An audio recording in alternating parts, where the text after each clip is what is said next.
তোমরা সাদাবাজি করিবা, কৌশলে কৌশলে সাদাবাজি করিবা, গোপনে গোপনে সাদাবাজি করিবা, কোনো মতে যেন কি আমজনতায় বুঝতে না পারে আমরা যে কি করতেছি, সাদাবাজি যে করতেছি। তোমরা সবাই কি করবা, কৌশলে কৌশলে গোপনে গোপনে সাদাবাজি করিবা, হ্যাঁ অফলাইনে সাদাবাজি করিবা।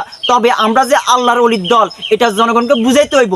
তোমরা কেউ অপনে সাদাবাজি করিও না, মানে একটু কৌশল কৌশলে, কৌশল কি বুঝছো নি, মানে সিস্টেমে সিস্টেমে তোমরা সাদাবাজি করবা, টেম্পিস্টানে সাদাবাজি করবা।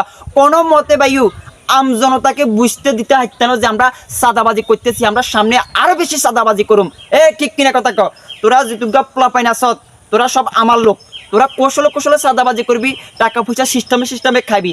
কোনো মতে যেন কিয়া হইসই না হ।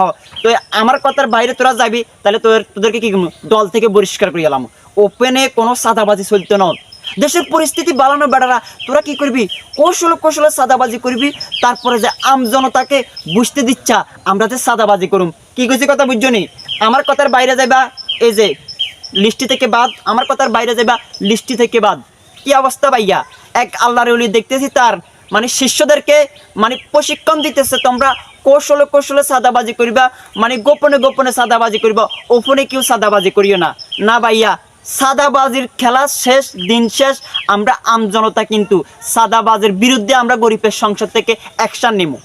আপনি একজন রাজনৈতিক লিডার হিসাবে আপনার কাছ থেকে এটা আমরা গরিব দুঃখী মেহনতি মানুষের সংসদ থেকে তো আমরা এটা কোনো মতে আশা করতে পারি না। হ্যাঁ, আপনি বাতায় দিতেছেন কৌশলে কৌশলে করবেন, মানে সিস্টেমে সিস্টেমে সাদাবাজি করবেন। এই হলো যে আপনাদের রাজনীতির অবস্থা। এই যে সামনে যে কি যে অবস্থা হইব আমজনতা কিন্তু ভাইয়া বুঝে গেছে। তো বেশি কথা কইতেন না, ভালো থাকিয়েন। আসসালামু আলাইকুম।